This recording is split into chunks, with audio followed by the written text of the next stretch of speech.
Hello, ये video में हम सीटेट 2023 पेपर 1 के 36 से बाद के मैथमेटिक्स के क्वेश्चंस कवर करेंगे। लास्ट टाइम हमने 31 से 35 तक के क्वेश्चंस कवर किए थे, इसमें बाकी के क्वेश्चंस कवर कर लेंगे। तो 36 क्वेश्चन क्या है, the sum of 5 minus 5 plus 5 minus 5 plus 5 minus 5 to odd numbers of terms is, इनका सम ऑड नंबर के टर्म्स तक कितना होगा, इन्फिनिटी तक जा रहा है, मतलब ये plus minus plus minus minus minus चलता ही जा रहा है। तो इसका एक क्या तरीका है कि आप ऑड नंबर्स मतलब क्या हुआ 1 3 5, मतलब 1 तक का सम ले लो या 3 तक का सम ले लो या 5 तक का सम ले लो, तो वो क्या आता है, तो वही आंसर हो जाएगा। तो मैं सिंपली 1 तक का ही सम लूँगा क्योंकि बाकी रिपीटेड सेम है, तो मैं 1 तक का लूँगा तो मेरा आंसर क्या आएगा 5 ही आएगा। अगर मैं मानूँ कि चलो मैं 3 तक के ले लेता हूँ, ठीक है, 3 तक का लूँगा तो क्या है 5 माइनस 5 0 हो गया, फिर 5 आ गया यहाँ पे, तो यहाँ पे आ गया आपका वो आंसर क्या आ गया 5, फाइनल आंसर इज़ 5। तो ये हो गया 36 का 5 आंसर हो गया। क्वेश्चन है सेकेंड 37 का, विच of the following arrangements represents a descending order of numbers. इसमें से मतलब डिसेंडिंग ऑर्डर्स क्या होता है कि बड़ा से छोटे की तरफ, बड़ा नंबर सबसे पहले, फिर उससे थोड़ा छोटा, फिर उससे थोड़ा छोटा और सबसे लास्ट में सबसे छोटे वाले नंबर को रखना है। तो हम फर्स्ट वाले से ही स्टार्ट करेंगे। तो 10.5 इन सब में अगर देखें तो 10.5 क्या बड़ा है, यहाँ पे 10.5 है, ये 1.50 है, 1.05 है, 1.055 है, 1.005 है और 0.155 है। तो 10.5 तो यहाँ सबसे बड़ा है ही। सेकेंड वाला देख लेते हैं, 1.50 है, और कोई है कि यहाँ पे 1.5 जैसा कुछ नहीं है, तो ये भी सेकेंड वाला भी सही है, यहाँ तक तो हम सही है। थर्ड में क्या है 1.05, इससे बड़ा कोई है क्या, देख लेते हैं 1.055। अब ये कैसे बड़ा है इससे, क्योंकि इसको ये मानो कि 1.05 आगे कुछ नहीं है, तो इसका मतलब हम इसको ये लिख सकते हैं 1.050 और यहाँ पे 1.055, यानी कि इन दोनों में तो ये बड़ा है, तो इसको आगे लेना पड़ेगा। तो ऐसा कोई देखते हैं ऑप्शंस में, ऐसा कोई है जो ये तीन आगे हो, जिसमें 10.5 आगे है, इसमें भी है, इसमें नहीं है, ये हटा दो। थर्ड ऑप्शन में क्या है 10.5 है, फिर है 1.5 भी है, फिर 1.055 है। तो अभी हमारा थर्ड ऑप्शन तक हम सही लग रहा है हमको।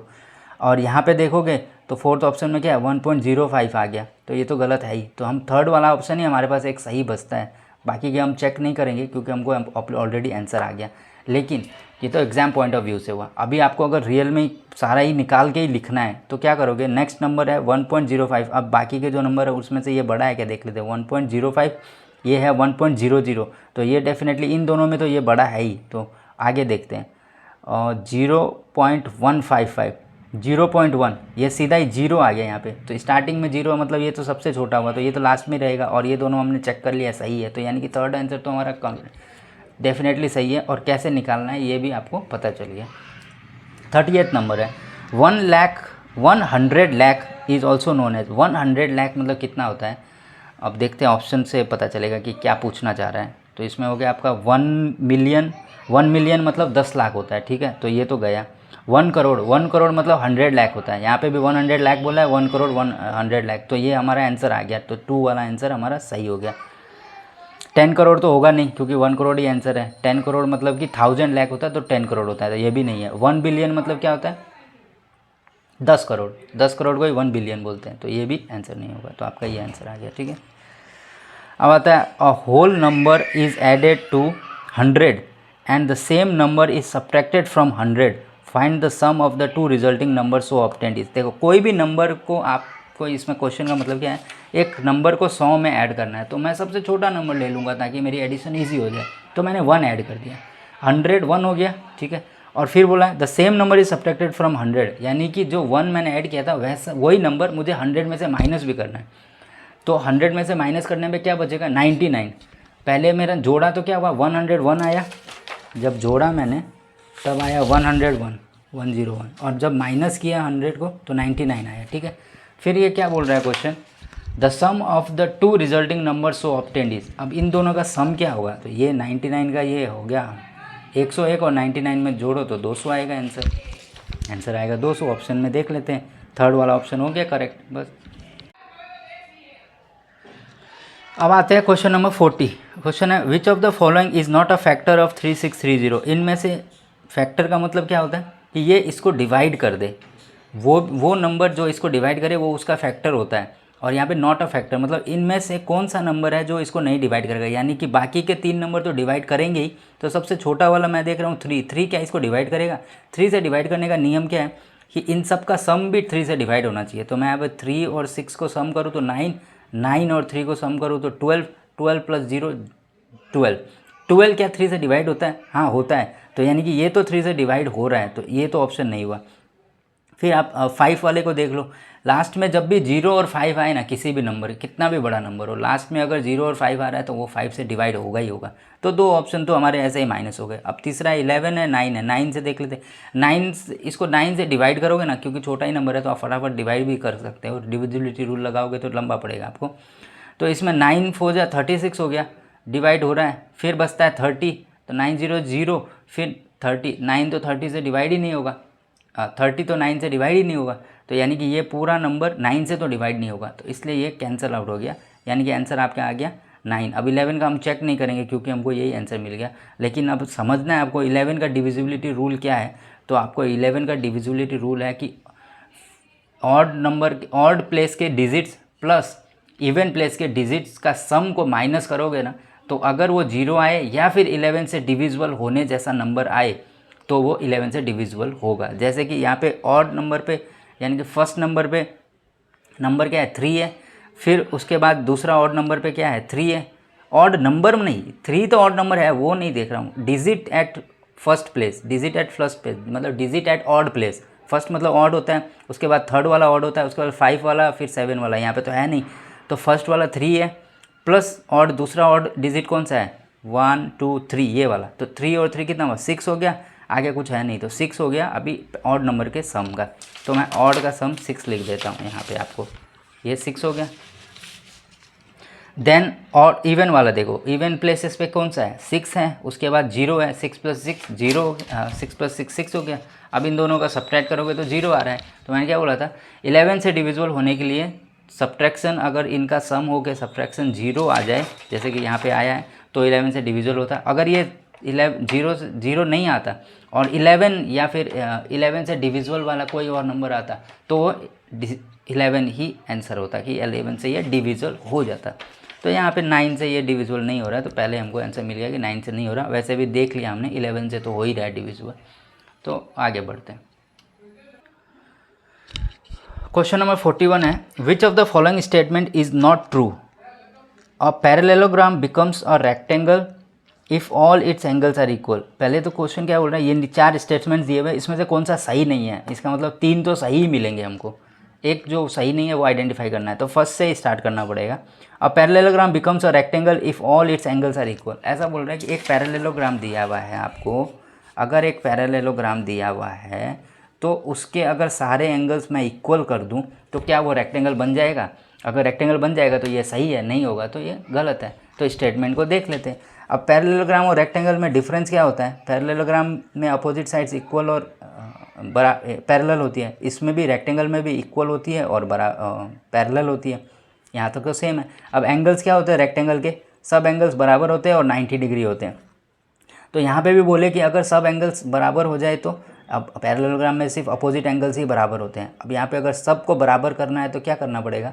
सब का सम लेके 360 से डिवाइड करना पड़ेगा। यानी कि 4 एंगल्स है तो 360 को 4 से डिवाइड करो। इंटीरियर एंगल्स का सम क्या होता है 360, इसलिए 360 डिवाइड बाई 4, तो आंसर क्या आएगा 90। हाँ, सबको इक्वल करना है तो सबको 90 करना पड़ेगा, और सबको 90 करेंगे तो रेक्टेंगल बन ही जाएगा, क्योंकि रेक्टेंगल और इसकी प्रॉपर्टी फिर सेम हो जाएगी। तो ये तो ट्रू है। तो इसका क्या बोलना था हमको? Not true. तो ये ट्रू है, तो आगे बढ़ो, दूसरा ऑप्शन देखना पड़ेगा अब। और rhombus becomes a square if all its angles are equal. Rhombus क्या होता है? ये होता है रोम्बस, ठीक है। और rhombus becomes a square if its all angles are equal. अब रोम्बस स्क्वायर कैसे बनेगा? स्क्वायर क्या होता है? ये स्क्वायर होता है, ठीक है। ये रोम्बस होता है, ये स्क्वायर होता है। रोम्बस की प्रॉपर्टी क्या होती है? अब सारे साइड्स इक्वल होते हैं। स्क्वायर की प्रॉपर्टी क्या होती है? सारे साइड्स इक्वल होते हैं। यहाँ तक तो सही है। अब इसमें क्या होता है? अपोजिट एंगल्स इक्वल होते हैं, ठीक है। और इसमें क्या होता है? सारे एंगल्स इक्वल होते हैं और सब 90 डिग्री। तो सेम जो ऊपर जो पैरेललोग्राम और रेक्टेंगल का केस था वही रोम्बस और इसका केस है। अब इसके सारे एंगल्स इक्वल करने के लिए मुझे क्या करना पड़ेगा, 360 डिवाइड बाई 4 90, यानी कि मैं इसके सब 90 डिग्री अगर कर दूंगा तो ये कुछ इस तरह से बन जाएगा, ठीक है। और ये है ही स्क्वायर है, बाकी प्रॉपर्टी तो सेम है सब इसकी, तो ये स्क्वायर बन जाएगा। यस, तो ट्रू हो गया, तो ये भी ट्रू हो गया, तो ये भी आंसर नहीं। अब थर्ड में चलते हैं। थर्ड ऑप्शन क्या है, a kite becomes a rectangle if its opposite angles are equal. A kite becomes rectangle if its opposite angles are equal. ये क्या बोल रहा है, एक काइट है, ठीक है, kite becomes rectangle if its opposite angles are equal. अब ये काइट में क्या होता है कि अपोजिट एंगल्स ऑलरेडी इक्वल ही होते हैं, अपोजिट एंगल्स ऑलरेडी इक्वल होते हैं एक काइट में, ठीक है। तो ये ऑलरेडी इक्वल है, तो भी ये रेक्टेंगल तो है नहीं, क्योंकि रेक्टेंगल में सब एंगल्स 90 डिग्री होता है, और इसमें तो हमको देखने से भी पता चल रहा है कि ये एंगल बड़ा है, ये एंगल छोटा है, तो ये ऑब्वियसली ये नहीं है, तो ये वाला फॉल्स हो गया। तो हमारा आंसर क्या हो गया, 3, क्योंकि ये ट्रू नहीं है। अब बस समझने के लिए चौथा भी देख लेते हैं, बाकी आप एग्ज़ाम में तो आगे ही बढ़ना है आपको अगले क्वेश्चन पे, सिर्फ समझने के लिए कि चौथा ऑप्शन में क्या बोल रहा है।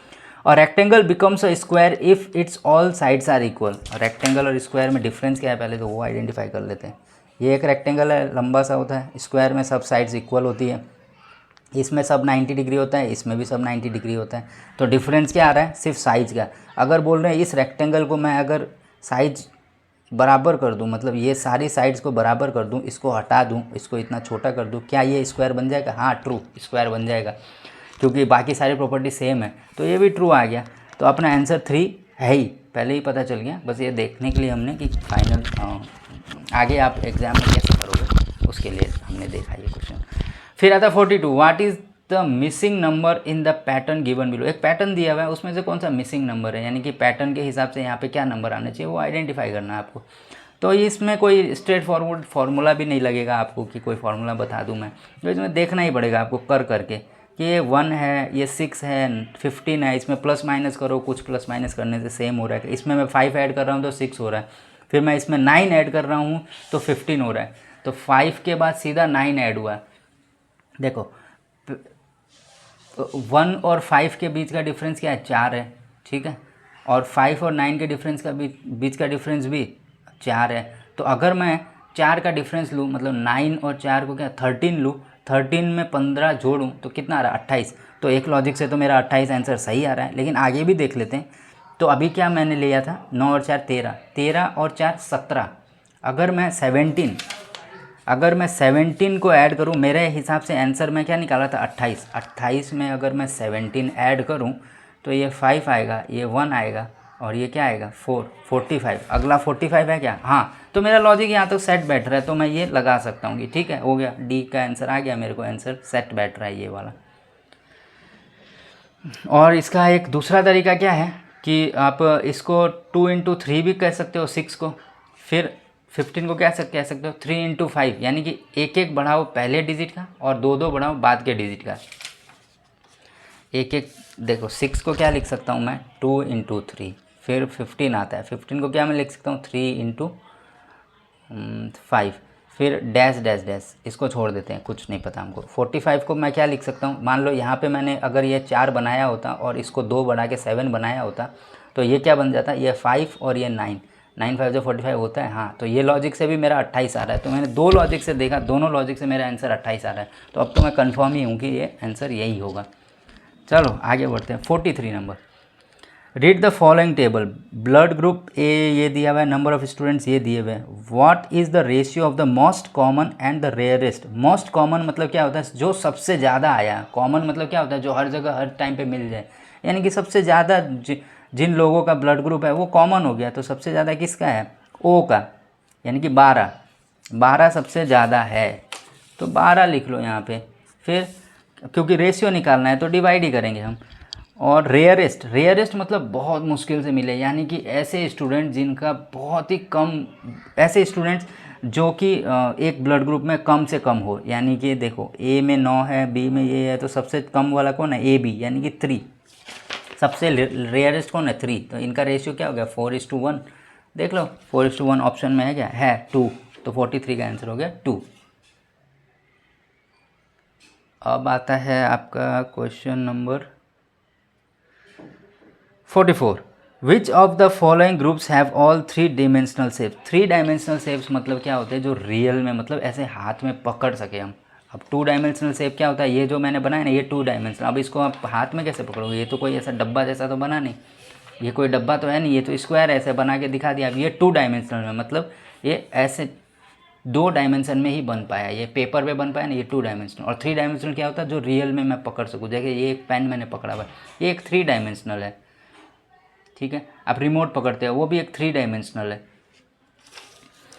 अब इसमें से सब 3 डायमेंशनल वाले कौन से हैं, तो पहले क्यूब। क्यूब एक 3 डायमेंशनल, आप गेम खेलते हो लूडो का तो उसको पकड़ के चलते हो ना, वो 3 डायमेंशनल ही है, ठीक है।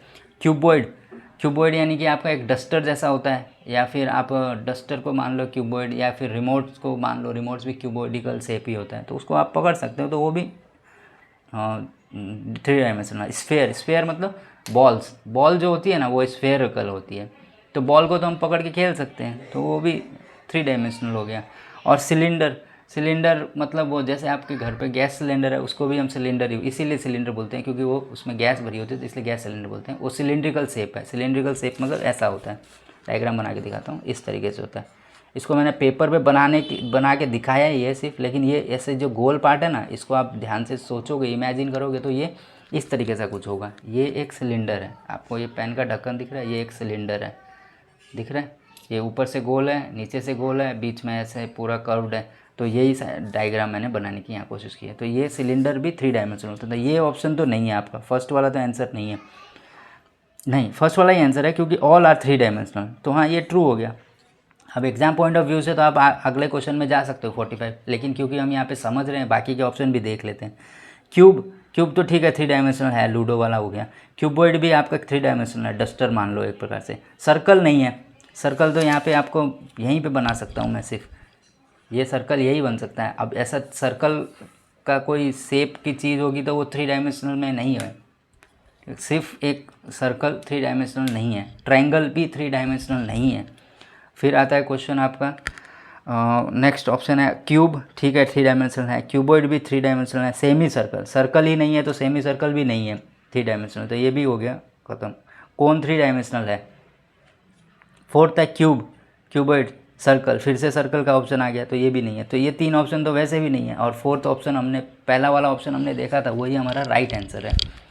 ओके, अब नेक्स्ट क्वेश्चन है एंड लास्ट क्वेश्चन भी है। उसके बाद जो क्वेश्चन है वो पैडागोजी रिलेटेड है, वो मेरे को नहीं आते, तो हम यहीं तक देखेंगे, हम प्योर मैथ्स वाले क्वेश्चन नहीं देखेंगे।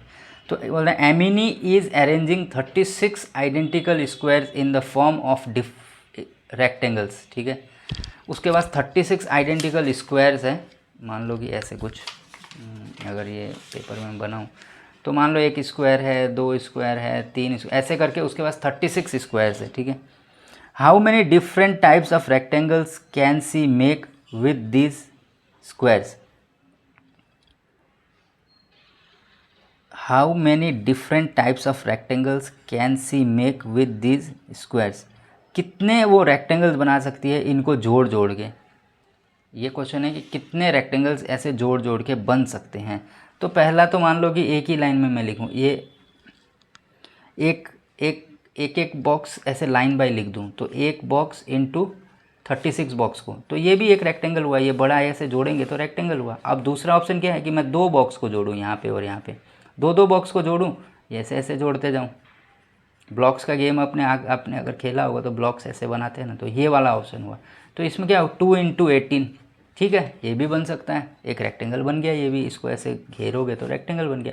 तीसरा क्या है, मैं 3 बॉक्सेस को ऐसे लिख दूँ, 3 इंटू, अब कितने बचे हमारे पास, कितने हम एक एक लाइन में लगा सकते हैं ताकि ये बराबर हो जाए, तो ये 12 3 से 36 होता है, ये भी ठीक है, यहाँ तक बन गया। फिर 4 भी मैं ले सकता हूँ,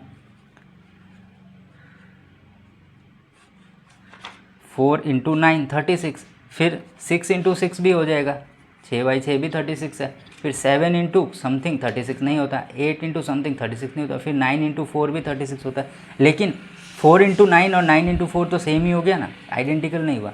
इसको आप ऐसे लिखो या ऐसे रखो, एक ही बराबर होगा, तो ये नहीं होगा। तो हमने कितने निकाले, हमने 1 2 3 4 5 आंसर आएगा हमारा। 5 है क्या ऑप्शन में, ये रहा 2। अब इस क्वेश्चन को ना घुमा के दिया है रेक्टेंगल को कितने में लगते हैं, कुल मिला के बात है कि ये कितने इसके फैक्टर्स बन सकते हैं। क्वेश्चन यही है 36 के फैक्टर्स कितने बन सकते हैं, मेन क्वेश्चन ये होना चाहिए। उस क्वेश्चन वो वैसा कोई क्वेश्चन आएगा कि कितने इसके फैक्टर्स बन सकते हैं, तो उसमें भी आपका आंसर यही आएगा 5। ठीक है, थैंक यू सो मच। और आगे आपको क्या इम्प्रूवमेंट चाहिए वीडियोज़ में, किस टाइप के वीडियोज़ चाहिए, किस पॉइंट टॉपिक्स पे वीडियो चाहिए, आप कमेंट में लिख देना, हम उस टॉपिक पे वीडियोज़ बनाएंगे। Thank you so much. Subscribe, like और कमेंट तो करना ही है आपको, प्लीज़ सपोर्ट करिए मुझे।